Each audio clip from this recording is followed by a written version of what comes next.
திமுக ஆட்சியிலிருந்து போற வரைக்கும் வெறுங்கால் மக்கள்கிட்ட கோரிக்கை வைக்கிறோம். நீங்க பாத்துங்க, நாங்க திரும்பி எலெக்ஷனுக்கு பணம்லாம் கொடுக்க போறது. நீ 1000 கோடி கூட வீழ்த்திறக்கு எல்லாம் பணம் கொடுக்காம தான் மறுபடியும் எலெக்ஷன் நிற்போம். என்ன வேணுமோ பண்ணி இன்னி செருப்பு போடுறது கிடையாது. திமுக ஆட்சியிலிருந்து வெளியே போற வரைக்கும் வெறுங்கால் தான். இன்னி பாத்துக்கலாம் வாங்க 2 கோடி.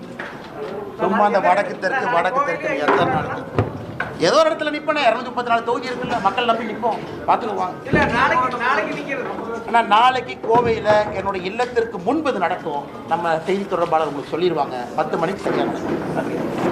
காலனி போடாமல் இருந்தாலும் சரி, அல்லது அவர் வேட்டி கட்டாம பேண்ட் போட்டு இருந்தாலும் சரி, பேண்ட் போடாம வேட்டி கட்டி நடந்தாலும் சரி, அது காலனி போடாம நடந்தா திமுக வீழ்த்திட முடியுமா?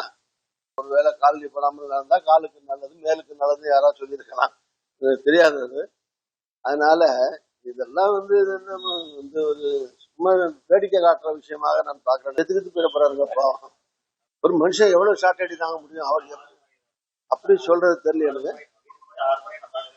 நான் பாட்டுக்கு அடிச்சுட்டு நானே ஒரு வேண்டுகோள் வைக்கிறேன். அந்த மாதிரி தயவுசெய்து ரொம்ப போட்டு அடிச்சுக்கிட்டு துன்புறுத்தி ஏதாவது உடம்புக்கு ஃபுல்லாக ஒரு டீசென்ட்டான குழந்தை குட்டி குடும்பம்லாம் இருக்கு.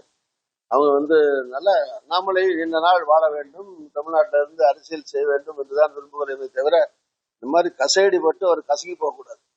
அண்ணாமலை வந்து கோவையில் வந்து ப்ரெஸ் மீட் பண்ணியிருக்காரு. என்னென்னா அந்த திமுக என்ற பலத்தை வச்சு தான் வந்து இந்த மாணவிகள் இந்த பெண்கள் மேலே வந்து அத்துமீறறாங்க, இதுக்கு வந்து திமுக வந்து கண்டனம் தெரிவிக்கிறோம் அப்படின்ற மாதிரி ப்ரெஸ் மீட். திமுக தொடர்பு இருக்கு அப்படின்ற மாதிரி.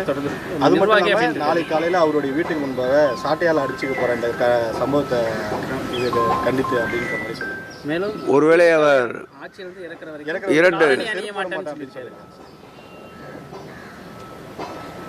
தற்போது சபரிமலை மண்டல காலம் முடிந்து அடுத்த மகர விளக்கு பூஜை காலம் தொடங்க இருக்கின்றது.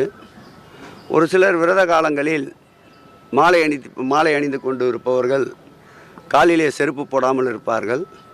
நான் கூட மலைக்கு மலை ஏறும்போது காலிலே செருப்பு அணிய மாட்டேன். இதை ஒரு சாக்காக வைத்து கொண்டிருக்கின்றோ என்னவோ தெரியவில்லை. அதேபோல் நாடாளுமன்ற தேர்தலில் அவர் பெற்ற தோல்விக்கு இதுவரையில் பரிகாரம் தேடவில்லை.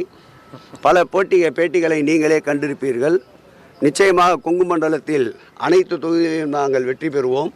திமுக 40 தொகுதியும் டெபாசிட் வாங்காது என்று கூட எழுதி வைத்துக் கொள்ளுங்கள் என்று கூட பேட்டியை தந்திருந்தால் நீங்கள் அனைவரும் அறிந்த ஒன்றுதான். ஒருவேளை ஜெயித்து விடுவோம் என்று அவர் கூறிய அந்த பேட்டியிலே எழுதி வைத்துக் கொள்ளுங்கள் என்று உறுதி தந்தாரே, அதற்கு பிராயச்சித்தமாக இந்த சவுக்கடிக்கு செல்கிறாரோ என்னவோ தெரியவில்லை. நூதன போராட்டம் அப்படிங்கிறது வந்து பொதுவாக இருக்கும். ஆனால் தமிழ்நாட்டில் அந்த நூதன போராட்டம் வந்து அறிவு சார்ந்து இருக்கும். ஆனால் இப்போ பாஜக தலைவர் அண்ணாமலை என்ன சொல்லியிருக்காருன்னா, திமுக வந்து ஆட்சி அகற்சி வரை நான் செருப்பு போட மாட்டேன், சாட்டையில் அடிச்சுக்குவேன், வந்து நாளைக்கு அடிச்சு போடணும் இந்த மாதிரிலாம் 47 நாள் வந்து விரதம் இருக்க போவதாகவும் காலில் செருப்பு அணிய போதில்லை, திமுக ஆட்சி வந்து விலகிற வரைக்கும் அதை நான் செருப்பு போட மாட்டேங்கிறாரு. அதே மாதிரி தனக்கு தண்டனையை வந்து 6 சாட்டை அடியை வந்து வீட்டுக்கு நாளைக்கு 10 மணிக்கு அவர் அடிச்சுட்டு போகிறதா அப்படின்ட்டு மாநிலத்தில் அணுகுமுறை வந்து நாகரிகமான அரசியல் சொல்லிட்டு அந்த வார்த்தையை வந்து பயன்படுத்தி. லண்டன் போய்விட்டு வந்த பிறகு என்ன ஆனது என்று தெரியவில்லை.